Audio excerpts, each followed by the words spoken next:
శ్రీ గురుభ్యో నమ హరి ఓం. శ్రీ విద్యాసాగర మాధవ తీర్థ గురుభ్యో నమ హరి ఓం. ఈరోజు మన జ్ఞానరస గుళికలలో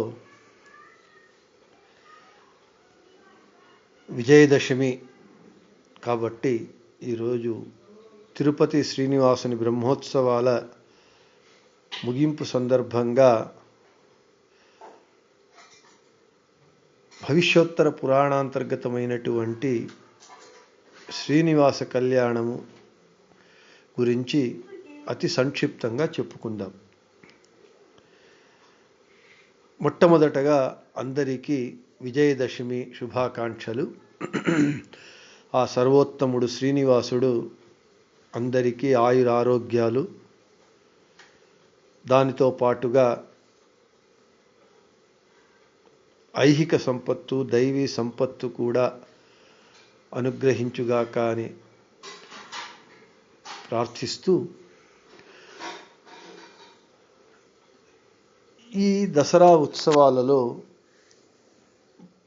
భవిష్యోత్తర పురాణాంతర్గతమైనటువంటి వెంకటేశ మహాత్మ్యము లేదా పద్మావతి శ్రీనివాసుల కళ్యాణ ఉత్సవాన్ని, ఆ ఘట్టాన్ని చెప్పుకోవటము సంప్రదాయంగా వస్తూ ఉన్నది. శ్రీనివాసుడు మాయావీ పరమానందం త్యక్త్వా వైకుంఠముత్తమం స్వామి పుష్కరిణీ తీరే రమయా సహమోదతే. స్వేచ్ఛగా విహరించేటటువంటి వాడు, సర్వతంత్ర స్వతంత్రుడు, తన భక్తులకు ఉత్కృష్టమైనటువంటి మోక్షానందాన్ని ఇచ్చేటటువంటి భగవంతుడు ఉత్తమమైనటువంటి వైకుంఠాన్ని వదిలి తిరుమలకు వచ్చి అక్కడ వెలసి స్వామి పుష్కరిణీ తీరంలో తన అవిభక్త కుటుంబిని అయినటువంటి లక్ష్మీదేవితో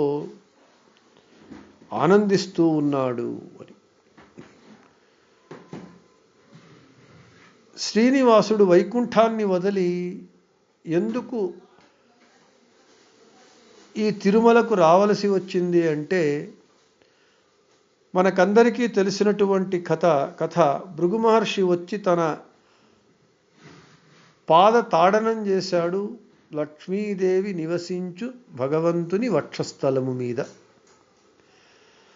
దాని మీద లక్ష్మీదేవి అలిగి కరవీరపురానికి వచ్చింది. లక్ష్మీ లేనటువంటి వైకుంఠమునందు తాను ఉండజాలను అని చెప్పి శ్రీనివాసుడు తిరుమలకు వచ్చాడు. నేను మొదటే చెప్పినట్లుగా స్వామి పుష్కరిణీ తీరంలో లక్ష్మీదేవితో ఆనందిస్తూ ఉన్నాడు. అర్థాత్ లక్ష్మీదేవి అవిభక్త కుటుంబిని అయి ఉండి భగవంతునితో ఆమెకు ఎడబాటు అనేటటువంటిదే లేదు. అయితే ఇదంతా ఆ పురాణంలో వివరించినట్లుగా ఇది ఒక ప్రేమ కలహము. భగవంతుడు కలియుగంలో అవతరించక తన భక్తులను ఉద్ధరించటానికి తన భక్తుల కొరకు వైకుంఠాన్ని వదిలి తిరుమలకు వచ్చి తిరుమలనే భూవైకుంఠంగా చేసి భక్తులను అనుగ్రహిస్తూ ఉన్నాడు. దాసులు చెబుతారు, నీ దర్శనానికి నేను రాలేదు, నీ భక్తుల దర్శనానికి నేను వచ్చాను. శ్రీనివాసుడు తన భక్తుల కొరకు పెళ్లి చేసుకున్నాడట, అంటే భక్తులను ఉద్ధరించటానికి.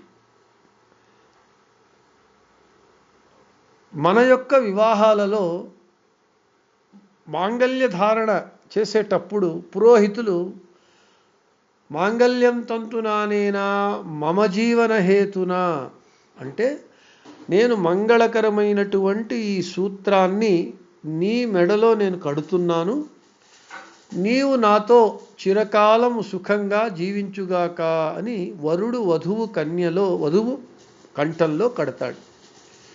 ఇది మన పెళ్లిలో చెప్పేటటువంటి మంత్రం.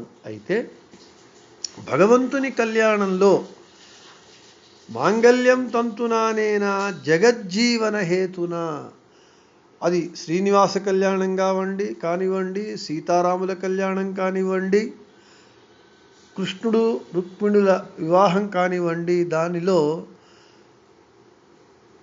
మాంగళ్యం తంతునానేనా జగజ్జీవన హేతున భగవంతుడు ఆ లక్ష్మీదేవి యొక్క మెడలో కట్టేటప్పుడు ఈ మంగళకరమైనటువంటి ఈ సూత్రాన్ని నేను జగత్ కళ్యాణం కొరకు కడుతున్నాను. ఎందుకంటే భగవంతుడు సర్వోత్తముడు, సర్వతంత్ర స్వతంత్రుడు, స్వరమణుడు, ఎవరి అవసరము లేనటువంటి వాడు. సీతారాముల కళ్యాణము కానివ్వండి, శ్రీనివాస కళ్యాణం కానివ్వండి, కళ్యాణమూర్తికి మనం చేసేటటువంటి కళ్యాణం. అతనికి కళ్యాణం కాలేదని కాదు, మనకు కళ్యాణం కావాలి. కళ్యాణం అంటే పెండ్లి అని అర్థం కాదు, అనేక అర్థాలు ఉన్నాయి. అది ఒక అర్థమైతే కళ్యాణం అంటే మంచి శుభము అని. అంటే మన పిల్లల పెండ్లి కావడానికి కళ్యాణమూర్తికి మనం కళ్యాణం చేస్తున్నాం. కాబట్టి అక్కడ శ్రీనివాసుడు పద్మావతీదేవి మెడలో జగత్ కళ్యాణం కొరకు నేను ఈ మంగళసూత్రాన్ని కడుతున్నాను అని చెబుతూ ఉన్నాడు. కాబట్టి ఈ భవిష్యోత్తర పురాణాంతర్గతమైనటువంటి ఈ శ్రీనివాస కళ్యాణాన్ని దసరా ఉత్సవములందు శ్రీనివాసుడు పద్మావతీదేవిని వివాహం చేసుకున్నది వైశాఖ శుద్ధ దశమి నాడు. కాబట్టి అప్పుడు కూడా వైశాఖ శుద్ధ పాడ్యమి నుండి వైశాఖ శుద్ధ దశమి వరకు ఈ శ్రీనివాస కళ్యాణాన్ని చెప్పేటటువంటి సంప్రదాయము, పద్ధతి ఉంటూ ఉన్నది.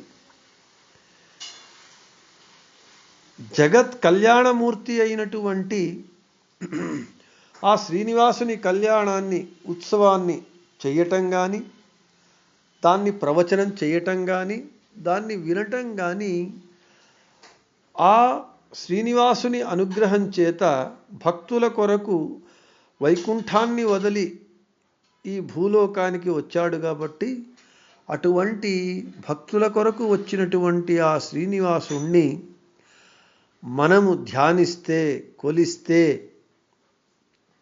అతని కళ్యాణ ఉత్సవాన్ని మనము వింటే, చేస్తే మనకు మన జీవితంలో మంచి కలుగుతుంది, శుభములు కలుగుతుంది.